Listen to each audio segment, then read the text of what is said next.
Welcome to the Deborah Kennedy Show.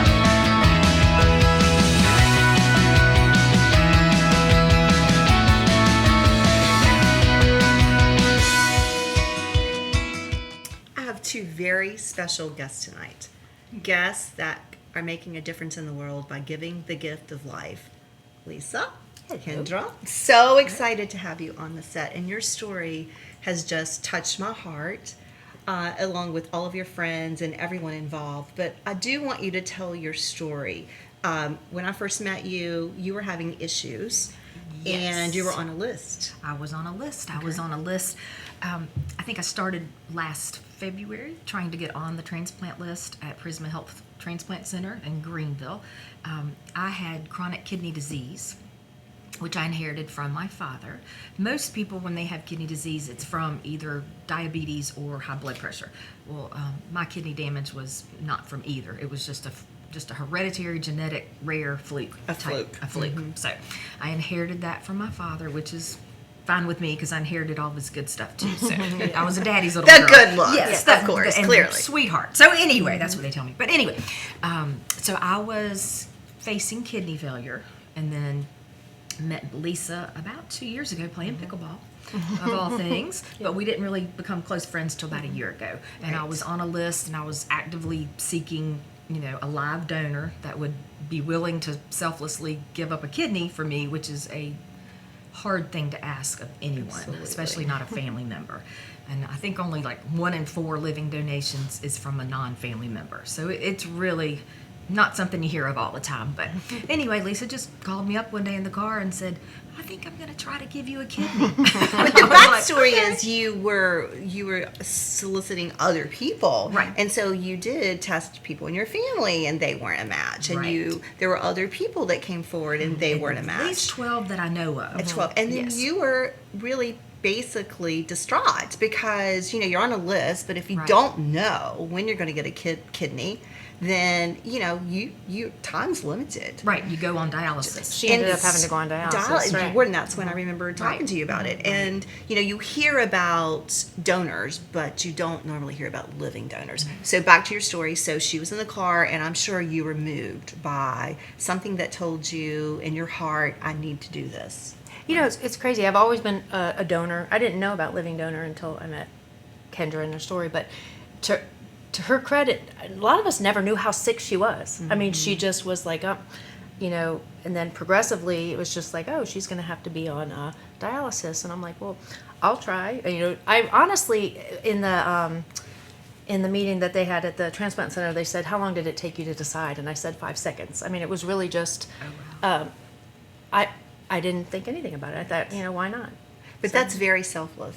I mean, it really is, because so many people, even family members, are not willing to donate because not only is she getting the gift of life, but you're also giving something. You're giving a kidney, and you don't know how you're going to recover. Sure. So you went into it just thinking, whatever happens. Right, which is wonderful. I think this is such a wonderful story. Well, God gave me 2, so there's an extra one. And they were to the Prisma Health Transplant Center, they were very thorough with the process that they went through to make sure I was healthy. And they even said, at any time, Lisa, you want to back out, you can, and we'll give a medical reason. It doesn't have to be. So there was no pressure whatsoever, and they were just amazing there. Everybody we've worked with and dealt with, nurses, surgeons, clerical people, everybody is just beyond awesome. So walk me through the moments that you had preparing. So the thoughts that you had, did you hold each other's hands, talk about it, or did you just let it happen? Well, I was in Pennsylvania, when I got the call. I got the Yes. call.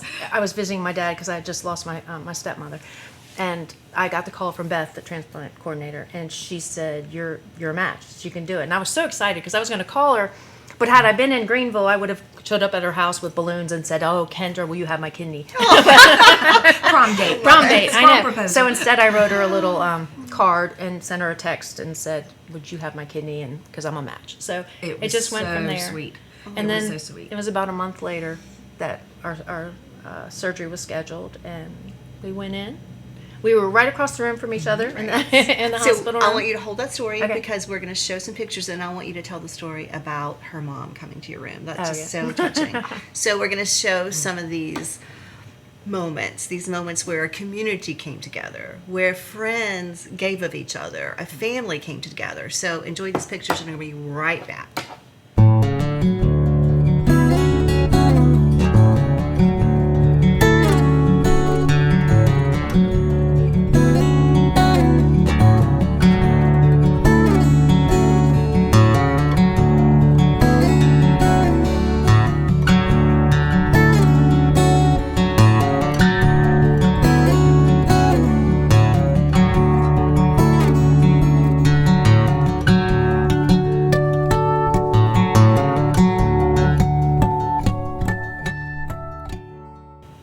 The gift of life. What a precious moment, a God-given moment. And what a family that came together. I love the pictures and the moments, and you can just tell the heartfelt things, in the eyes of both of you and your family members. So there was a moment that your mother was in your recovery room in the hospital. Can you walk me through that?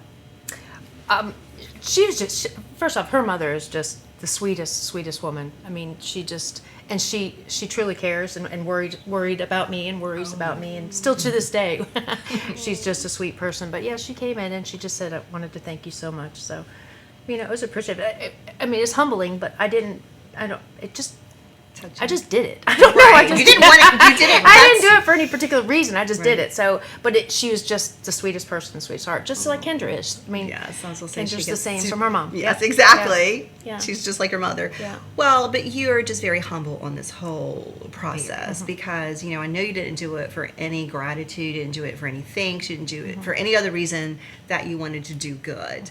But it also is such a selfless act, and you're my hero. Oh, thank you. You're the hero of a Mine too. lot of people. There's unsung heroes, and you're one of them. And why you wanted to come tonight is really for the awareness, because we hear so much about donors, but not living donors. Right. So what do you want to happen with this sacrifice that you've made and the life that you have been given, the opportunity? What do you want to tell our audience out there that, you would like to see happen? We have just decided we would just really like to raise awareness for the need of organs and blood and tissue. And it's not just us with kidneys, but that is one of the biggest needs is for kidneys. So we have decided just to volunteer and annually have and annually have a fundraiser and raise money and raise awareness and hopefully leave some rocks around town that say donate life, just anything at all that we can do to get a conversation. We'll start conversating with the servers at a restaurant and just because people don't know that you can be a living donor. I didn't even really know. I knew family members could, but I did not know that friends or anyone, a stranger, could be a living donor. Absolutely. Make it nice. So I'm going to ask each of you the same question. Okay. So tell me how it changed your life. We know how it changed your life, but I want to know, like, in other ways, how it changed your life. And then I'm going to ask you the same question. I basically told Lisa she changed my life general how do you say it, generationally for generations to come. Absolutely. I mean, my children, I'll get to see their weddings and their grandchildren and all sorts of things that I would not have the opportunity to hope and to look forward to living on dialysis. I mean, it is a way to extend your life, but just not having to be tied to a machine is just, it opens a whole new life with travel and grandchildren and not worrying so much about different infections and germs. Right. I told Lisa, you'll just never know how you changed my life. Because you couldn't go out. You I really didn't go. rarely, because you Right. were afraid that you would catch something. Right. And it Because your would immune rabbit system, your body. Right. It's just Exactly. so low. So stayed away from crowds and, you didn't eat certain things on dialysis and keep everything extremely clean. There's just just a lot that goes into it. And then Right. mentally, it's I pray for people that are still on dialysis. My dad was on dialysis for 10 years. So, and it's just, it's mind numbing that every night you're connecting to a machine, or every 2 days if you're doing in-clinic dialysis. It's just, there's so many people that suffer that we're not aware of. Right. It's taxing mentally, Right. and physically. So Right. it's taxing in the areas that you don't even think about. Now tell me how it changed your life, Lisa. Well, just to piggyback on a little bit what she said, statistically, there's like 88,000 people waiting in the U.S., I think, for waiting for a kidney. Right. In South Carolina, there's about a little under 1,500 that are waiting. And then in Greenville, there's probably about, I don't know the statistic, I can't remember that number, 259 that are waiting.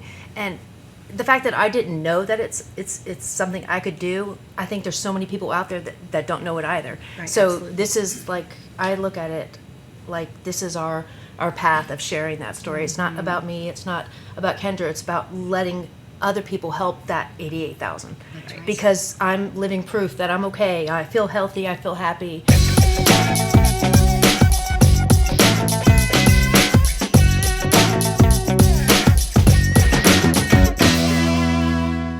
Tonight, I'm honored to have a very special guest, the one and only Mrs. North Carolina America. Camilla, I'm excited to have you here tonight. I heard so many great things about you from Wendy, your director. Thank you. And I saw your winning moment, and I saw your just a little story going into the pageant, and I just knew you were going to be a winner. Thank You know, you. it is about the package. It's not just about the personality. It's not just about the looks. It's about the total package. And girl, you have it. I appreciate it. So tell me what it was like to have that winning moment. It was so surreal. So this is actually my first pageant that I've ever competed in. Good for you. I was previously an NFL cheerleader for the Carolina Panthers. So coming into this pageant space, it gave me an opportunity to perform, but also speak to what I'm really passionate about, which is financial literacy. So getting crowned on stage, and it was funny. I was standing up there with my Miss American, Katie, and I was like, don't call my name. Don't call my name. Don't call my name. And so when they did, I was in complete shock. But I am just so honored and so grateful. Very excited for the year ahead. I love a beautiful girl that's very humble. You don't see that often. They don't go hand in hand. But I love your platform because in school we learn many different subjects, but we don't learn how to be financial savvy. And it is a life skill that will follow us until our ending days.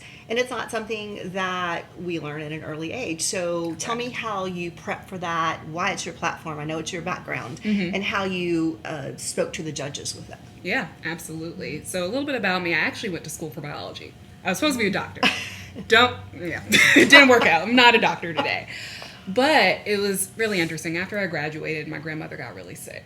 And she pulled me aside and we went over all of her financial documents, her life insurance, her pension. And I felt so hopeless and so overwhelmed because I wasn't taught those concepts in school. I didn't know it until I needed to in that moment, right? So I dedicated my career to not only educating myself, but making sure I could share that knowledge with others because I don't want another young person to feel as vulnerable or as scared as I did in that moment. Yeah, and those are tough conversations, like at an early age or even at an older age. I just know when you have a parent, a grandparent, you know, they're tough conversations. So if you put all the steps into measure, you don't have to have those conversations, and that's what you're hoping for, correct? Correct. So I've dedicated a lot of my career to estate planning, understanding, well, this is what a will looks like, this is what a trust looks like, and making sure that we're set up for success because you know, you get to that point in your life and then you're turning it over to your kids, and if you haven't taught them, it's like a fish out of water. So I had to learn everything on my own, and I'm the oldest of three. So it feels really good. I can educate my brothers along the way, so they're not lost either. Very surreal and like a winning moment. Speaking of winning moments, Yes. we're going to take a quick break, and we're going to show some of the footage or video, your pictures of that winning moment, and then we're going to come back and you're going to tell our audience what you hope to accomplish with your crown throughout the rest of the year. Absolutely. Yeah, let's take a quick break. This is the beginning.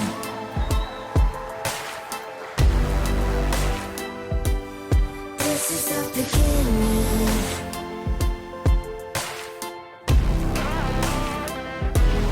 This is the beginning.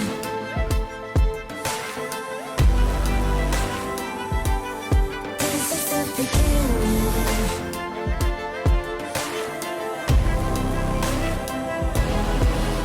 What a moment you will have that for the rest of your life. Yes, so special. So special. But I love that, you know, even though that was a moment and you're going to the Mrs. America pageant, which is a super big deal, you really want to have a mission in life.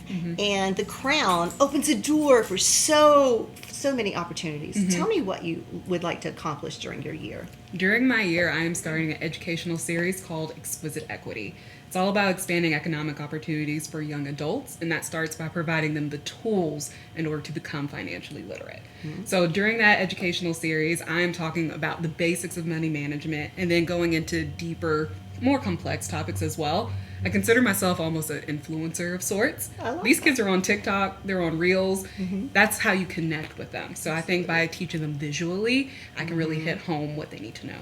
Well, I think going to nationals, that it is really a platform that no one else will have. Yeah. So we were talking earlier when I went to nationals, you know, a lot of girls had made up platforms. Like they really did. They weren't going to cure this and cure that, or, you know. So I like that you are 100% real and that you're speaking to your passion. And truly, this is a passion that's needed. Like, Yes. you know, it really is much needed in our society today. You're a financial planner by day. That's your Correct. job, correct? So it only transcends into helping the young children. you know? Exactly. So, Exactly. yeah, absolutely. So does Wendy have a lot of opportunities for you to get out there and hit the ground running? Oh, yes, Yes. absolutely.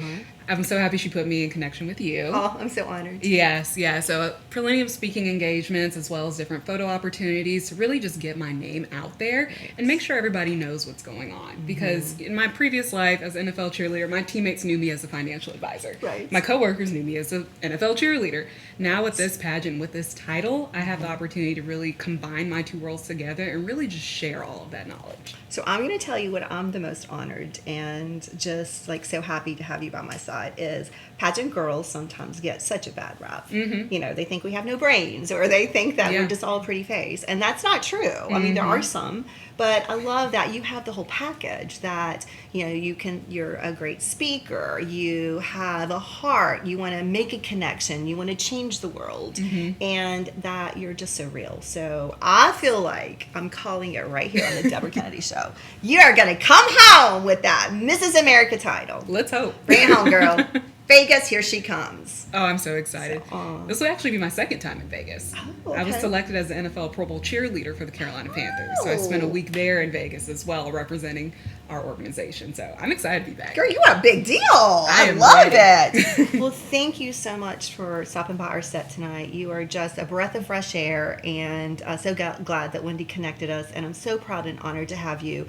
And like I said, can you come back on the show when you bring that title home? I will. Absolutely. New staff coming soon. Mrs. America. There you have it. She's just so gorgeous and so fabulous. Her platform hits home. And also, watch the big screen because I'm calling it. She is going to be our next Mrs. America. If you are in the fashion, art, or entertainment industry and would like to be a guest on the Deborah Kennedy Show, just go to DeborahKennedyShow.com and you could be a guest just like me. 3 years ago, I did a segment with the leading attorney in Charlotte on DIVORCE, how to get ahead of the game. Tonight, I have that very same attorney on our set as a special guest, Miss Anna Blood, that is out for blood. No, I'm kidding. Deborah knows I'm not like that. She is never like that. Actually, you aren't at all. But I love you, Anna. I was telling the crew that I have really known you since you were 3 years old in preschool. Yes. 3 years long old, time. and you took my modeling classes, Models in the Making. Yes. And did tons of modeling in the malls in the Charlotte area. And now you want to get into acting. No, I love that. So, Yeah. leading attorney. So I have some questions. Just rewind to our professional lives, right? Yes. So for someone out there, audience members, that would be contemplating a divorce, could you share with them some items that you would put on the checklist, and then also some items that they should consider before they take that big step? Yeah, so there's a lot that goes into it. When I'm doing a consultation for the first time with someone, the biggest thing I talk about is, this is a big emotional step, so are you ready for that? Because a lot of times people are meeting with us and just getting, they're not sure if they want to move forward, just getting a little bit of information. So I think you have to mentally prepare yourself for what you're about, what's about to happen. It's a big Right. change, I mean, this is your spouse, your children are usually involved. So that can be a lot emotionally for somebody. Emotionally. So the other thing is the financial piece. I think it's good to, have an idea about where your marital estate is at, where you are at financially. What do you guys have together? So Right. I think just at least having a basic understanding of your finances. And those Right. are, probably the best place to start. And I will say a lot of women don't work. They have no idea of the financial situation that they're in, and also hidden money. So you can lead them into the unveiling of all that, because there's nothing that you can hide. I will also say that you were amazing at, I just wanted out and I could care less about the money. I just wanted a clean break and to run. And so you also are great at that, at advising to the best steps to make it faster and more efficient. Yeah. So, so what I think in an attorney is, when I say you're out for blood or not, you're out for the health and welfare of your clients, whatever that need is. Yeah, Yes. absolutely. I've tried to structure the firm that we care about our clients. Right. So, me as the owner of Blood Law and all the attorneys I have working for me and all my staff, I try to make that kind of the pillar of the firm, is that we care about our clients and we're going to Right. treat them like a person, because they are. And, we're counselors of the law, but we definitely also, there's an emotional part that comes into it. So I feel like we really try to take care of people. And we understand that they're going through, well, this is what I like to say, we see the best people at their worst. That's the Right. best way to describe it. That is a great way to describe it. Yeah. So, and as far as, it's true, a lot of women don't work, and a lot of them don't understand the finances. And so we love empowering our clients and, showing them every step of the way. And we're going to do our due diligence and make sure that we've reviewed everything financially before anybody signs anything on the dotted line. So we really, take pride in empowering our clients. And when is mediation a good option? Yeah, so you can mediate any case. I am a certified mediator as well. So a mediator's job is to come in and be a neutral third party. They are not representing either party, and they, are just coming in. Their job is to settle the case. We also go to mediation with clients where, I'm representing one client, there's another attorney representing another, and then the mediator comes in. So I tell people mediation is a voluntary process, so you can do that at any point. Before, the number one thing goes back to the first point, just making sure you've got all financials in a row. Right. As far as we've gathered documentation, we do a little bit of, like when I say due diligence, we're going to do some document sharing back and forth between attorneys, or, if the parties were doing that, if one doesn't have an attorney, because sometimes they don't. We're going to do as much homework as we can before. Right. So when we go in, we know there's no hidden money, right? Like we Right. know what everybody has. So Right. Nothing hidden under the stones. that's right. No Right. stone unturned. No absolutely. stone unturned, absolutely. But I think too, for me, the marriage didn't work. However, I had 2 great kids by my ex-husband, and if you can make it civil, and you can make it agreeable, even if one party wants it more than the other, I think the end result is making it good for everyone involved, which I don't think that happens often, because everyone gets emotional and in the moment and mad.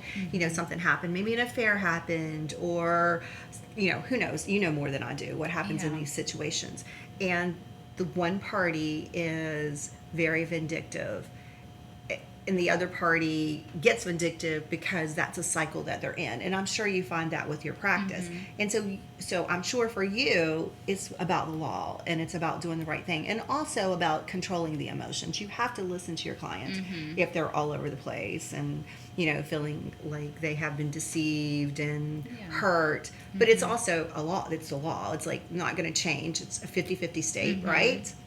For property, yeah. For property. Yeah, absolutely. So a lot of that is just the law. Yeah, absolutely. And I think, listening to your attorney is important. It's Right. hard for people because, Right, and I of tell course. clients, don't Google anything or try not to like Yeah, right. reach out to your friends groups. It's like your doctor tells you don't Google anything, but of course Right, we all Google do. everything. Yeah. Like, I have this, I have that, I have that. Yes. Oh my God, I have Like cancer. WebM to you're dying. Yeah. Right, So yeah. we try to caution clients not to do that, but it's hard. Right. So we try our best to keep everybody really grounded. So Right. and I think it's important to just mention, there's a lot of attorneys out there. There's a lot of law firms out there, Mm-hmm. and some attorneys really do make money off of that kind of Back the and clients forth. hating each other Right, too. of course. Yeah, I mean, we make more money if clients hate each other and they're going to Of court. course. I mean, we do. So, but I tell on my client side, I'm like, hey, it's in your best interest to not go that route. But if you want to go that route, we can. Right, absolutely. But we always say some clients need their day in court. They do, like, they're just Mm-hmm. so upset about it, and they've just got to have that, and that does happen. But Right. I don't ever advise anybody, and no one does in my office either, that like that's something they should do. Right, So we absolutely. try to caution them and Caution. really just be honest about expectations, because we call the courthouse the circus tent for a reason. There's nothing. All of our judges in North Carolina are they're Ringleaders a- of the circus. Yes, and it's a popularity contest. It's an election. They're not appointed Right. by merit, so a lot of them don't understand the law. Right. So you get in there and you have somebody that's making a decision that doesn't know. Your attorney probably knows more about the law than the judge does. Which is sad.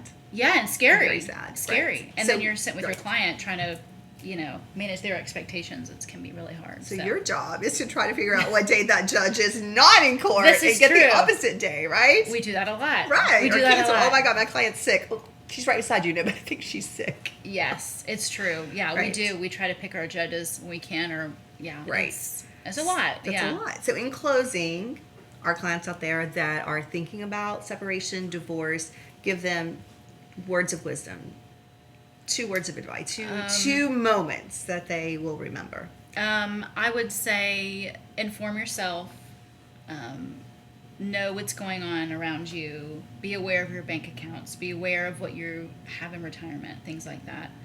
And number 2, and this sounds really cliche, but listen to your heart, right? Right. Like you gotta, I mean, that's what it is. Listen to your heart. You So- know when it's over. Yes. You know. Yeah. So you gotta listen to your heart on that. So Right. that's Or the not. advice I can give. Or Yeah. not over. Sometimes it's like people Yes. Yeah. will think they want to do the next step and then they decide Yeah. it's not really what they want to do. Yeah. You know? Definitely. I tell clients, this is a really cheesy line too, but I'm a divorce attorney, but I'm not an advocate for divorce. Like, if you can work it out, you should, because it's Right. families, So, Absolutely. but I love helping people through that process if they have to go that way. Right. So, yeah. Well, I'm so proud of you from knowing you for 3 years, seeing you as a model in my little modeling class, and then also a seasoned attorney that now owns practices and is starting a franchise. I'm so proud of you. So Thank you. Thank you for stopping by the set tonight. Always a Thank pleasure. you. And we'll have you come back and talk about children. We would love Okay. to. Okay. Yes. Thanks, Anna. Thank you. Anna Blood, just helping make your life more manageable. So if you are looking for an attorney, do what she said. Think about it, manage the expectations, and follow your heart.